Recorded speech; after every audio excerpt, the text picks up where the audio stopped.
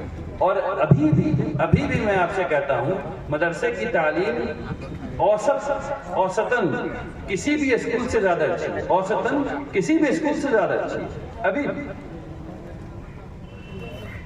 تو بچوں کو مدارس میں لے کر کے آئیے، بچوں کو اسکولوں میں لے کر کے آئیے، یہ انتظام کیجئے کہ ہر ایک بچے کی تعلیم ہو. یہ ہے نقیب کا کام، یہ کام آپ کو کرنا ہے. اب دوسری بات، ہمارا ہر 100 میں 45 بچہ، بلکہ اور زیادہ ہوگا کیونکہ مسلمانوں میں غریبی زیادہ ہے اس لیے اور زیادہ ہوگا، لیکن میں بہار کے اوسط کے بارے میں بات کرتا ہوں. ہر 100 میں 45 بچہ جتنا لمبا ہونا چاہیے اتنا لمبا نہیں ہو پا رہا. جتنی عقل اس کی ڈیولپ کرنی چاہیے اتنی عقل ڈیولپ نہیں ہوئی. کیوں نہیں ہو رہی؟ کیونکہ اس کے زندگی کے پہلے 3 سال میں اس کی غذا صحیح نہیں تھی.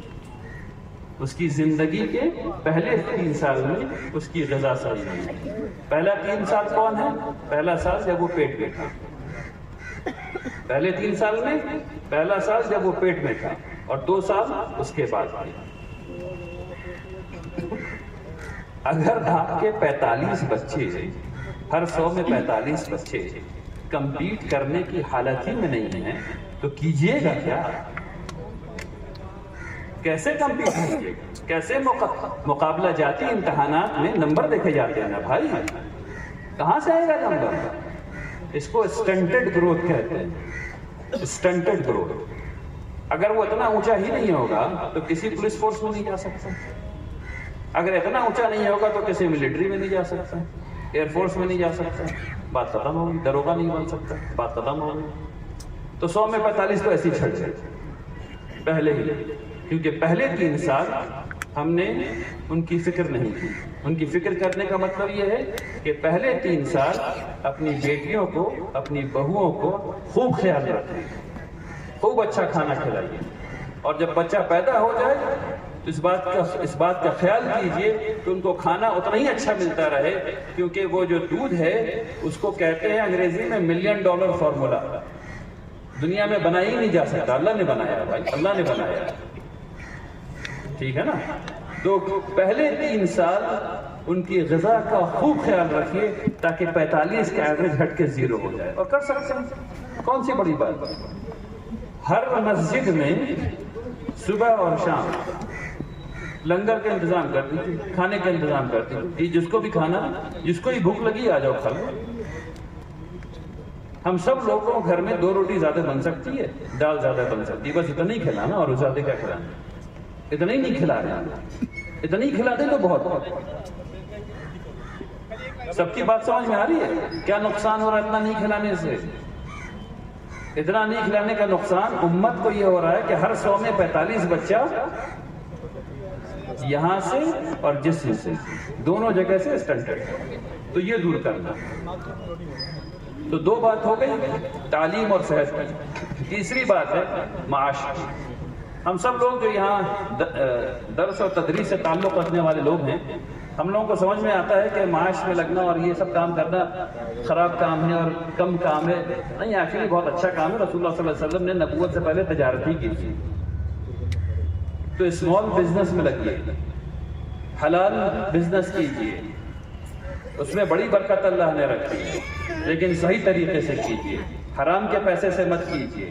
مائکرو فائنانس جو ہے اس کا نظم کیجیے، جتنا پیسہ لیجیے قرض میں اتنا پیسہ واپس کیجیے، جس وقت میں لیا تھا اس وقت میں واپس کیجیے۔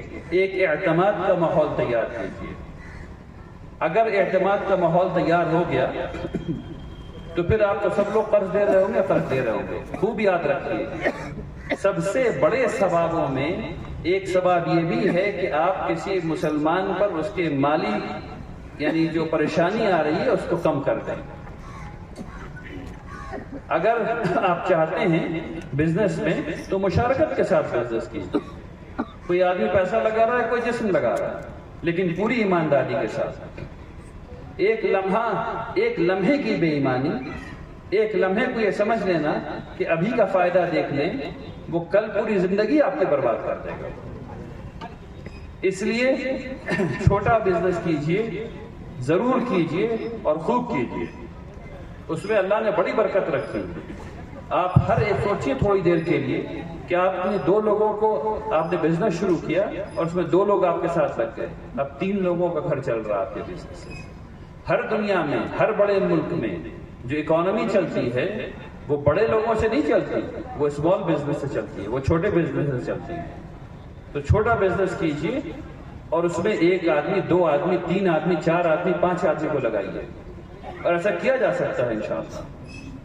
تو 4 باتیں میں نے آپ سے کہیں گی۔ پہلا ایمان، دوسرا تعلیم، تیسری صحت، چوتھا معاش۔ یہ ہے نقبہ کا کام۔ اس کے بارے میں آپ کو فکر کرنی ہے، اس کے بارے میں آپ کو سوچنا ہے، اور اس کے بارے میں عمارت کو سوچنا ہے کہ ہم اس سلسلے میں کیا تربیت دے سکتے ہیں تاکہ یہ آپ اس تربیت کے ذریعے اس کام کو آگے بڑھا سکیں۔ انشاءاللہ آنے والے وقت میں ان تمام چیز کی تربیت، عمارت کے ذریعے ان تمام چیز کی تربیتی پروگرام بنایا جائے گا، اور انشاءاللہ جو لوگ خواہش مند ہوں گے ان کو یہ سب تربیت دی جائے گی انشاءاللہ۔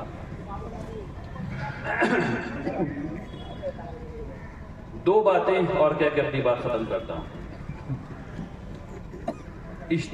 مجموعی طور پر ہم لوگ قرآن پڑھ لیتے ہیں، کم سے کم سن لیتے ہیں رمضان میں، سب لوگ پڑھے ہوتے ہیں، سب لوگ سن لیتے ہیں رمضان میں۔ اس سے کام نہیں چلے گا، اس سے کام نہیں چلے گا۔ بہت بڑی عبادت ہے، کر لیا الحمدللہ۔ کچھ سمجھ میں نہیں آیا، بہت اچھا۔ کچھ سمجھ میں تو نہیں آیا نا؟ یہی ہو رہا نا، کچھ سمجھ میں نہیں آیا، اللہ ماشاء اللہ۔ اب جو کرنا ہے وہ اللہ کے کلام کو سمجھنا ہے۔ آپ نقیب ہیں، آپ اپنے گھر سے شروع کیجئے، لوگوں کو گھر میں بلائیے، ایک عالم کو بلائیے۔ کرنا صرف اتنا ہے کہ قرآن کھولنا ہے ترجمے کے ساتھ، 1 آیت پڑھنا ہے، ترجمہ پڑھنا ہے، اس سے زیادہ کچھ نہیں کرنا۔ تفسیر کا کوئی پروگرام نہیں، کوئی جھنجھٹ والی بات نہیں۔ آپ کو جس کا ترجمہ پڑھنا پڑھنا، ایک آپ کو قرآن کھولنا ہے، 1 آیت پڑھنا ہے، ترجمہ پڑھنا۔ آپ جس فرقے کے ہیں، جیسے بھی ہیں، سب الحمدللہ رب العالمین، سب ٹھیک۔ جو آپ کو پسند ہو وہ ترجمہ منگوا لیجیے، کوئی قید نہیں۔ قرآن لائیے ترجمے کے ساتھ، کھول لیجیے، کسی سے کہیے کہ پڑھتا جائے، اور قرآن بھی پڑھے اور معنی بھی پڑھے، قرآن بھی پڑھے اور معنی بھی پڑھے، اور ہر روز 1 رکوع پڑھ لیجیے، ہر ہفتے 1 رکوع پڑھ لیجیے۔ لوگوں کو بلا لیجیے شام میں، مغرب کے بعد، عصر کے بعد، جب آسانی ہو، اور ایک ہی کام کرنا ہے، جب قرآن ختم ہو جائے تو سیرت پڑھنا ہے۔ اور یہ لگاتار چلتے رہنا ہے، یہ لگاتار چلتے رہنا ہے۔ ایک ترجمہ پڑھا، پھر ایک سیرت کی کتاب پڑھا، پھر ایک دوسرے کا ترجمہ پڑھیے، پھر دوسرے کی سیرت پڑھیے، اور یہ زندگی بھر کرتے رہنا ہے، اس کو روکنا نہیں۔ اگر یہ جو ہم لوگ کر لیں تو بہت ڈھیر سارے مسائل اپنے آپ ختم ہو جائیں گے زندگی سے۔ بات سمجھ میں آ گئی سب؟ ایک ترجمہ جب وہ ختم ہو جائے تو سیرت، جب سیرت ختم ہو جائے پھر دوسرے کا ترجمہ، پھر اس کے بعد دوسرے کی سیرت، اس کو لے کر کے پڑھتے جانا ہے اور کام انشاءاللہ پوری زندگی کرتے رہنا، اور یہ نظام بنا دینا ہے کہ ہمیشہ یہ چلتا ہی رہے گا، ختم نہیں ہوگا انشاءاللہ۔ میرا خیال یہ ہے کہ اتنی بات پہ اگر میں رک جاؤں تو جو باتیں میں نے آپ سے کی ہیں، 6 باتیں آپ کے سامنے رکھی ہیں، اگر آپ کو وہ یاد رہیں اور ان میں سے آپ 1-2 پر بھی غور کریں تو انشاءاللہ جب ہم لوگ اگلی دفعہ ملیں گے تو بہتر حالت میں ملیں گے انشاءاللہ تعالیٰ۔ اللہ تبارک تعالیٰ سے دعا ہے کہ اللہ تبارک تعالیٰ ہم سب لوگوں کے دلوں کو ایمان کے لیے کھول دے، اللہ تبارک تعالیٰ ہم سب لوگوں کے دلوں کو قرآن کے لیے کھول دے، رسول اللہ صلی اللہ علیہ وسلم سے محبت کے لیے کھول دے انشاءاللہ۔ وآخر دعوانا الحمدللہ رب العالمین، بارک اللہ فیکم جمیعا۔